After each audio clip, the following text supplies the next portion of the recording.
দুর্নীতিতে না, অন্যায়ের বিরুদ্ধে না, অসততায় না। আমরা দুর্নীতি কাউকে করতে আমরা করব না। আমাদের বাউফলে কাউকে দুর্নীতি করতে আমরা দুর্নীতির জন্য যেমন বলেছে আমাদের বাউফল গোটা বাংলাদেশ ছাড়িয়ে বিশ্বে মাথা উঁচু করে দাঁড়াবে, আমরা একই সাথে অসত্যের বিরুদ্ধে লড়াই এবং সংগ্রামে এখানে যারা আছো তোমাদেরকে ভূমিকা পালন করতে হবে। তোমাদের মধ্যে কেউ ওমর হবে, তোমাদের মধ্যে কেউ হযরত হামজা রাদিয়াল্লাহু তাআলা আনহু হবে, তোমাদের মধ্যে হযরত আয়েশা সিদ্দিকা রাদিয়াল্লাহু তাআলা আনহা হবে, তোমাদের মধ্যে খাদিজাতুল কুবরা রাদিয়াল্লাহু তাআলা আনহা হবে, তোমাদের মধ্যেই আগামী দিনে সালাউদ্দিন আইয়ুবীর মতো টিকটিকিদের মাথায় কেল্লা করে অন্যায়কে প্রতিরোধ করে সোনার বাউফল করার জন্য আমরা কি সবাই রাজি থাকবো? একসাথে বলো, আমরা কি রাজি আছি?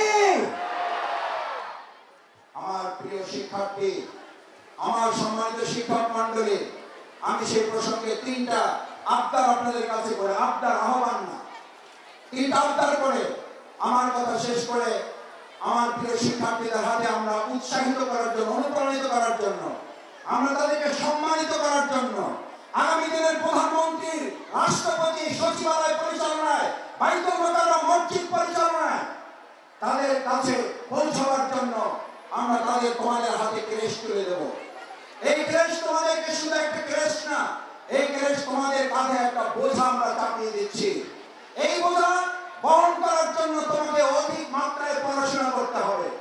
এই বোঝা বহন করার জন্য মাদকের মতো সবল ছায়া থেকে আমাকে বিরত থাকতে হবে। এই বোঝা বহন করার জন্য অশ্লীলতা, বেহায়াপনা থেকে আমাকে বিরত থাকতে হবে।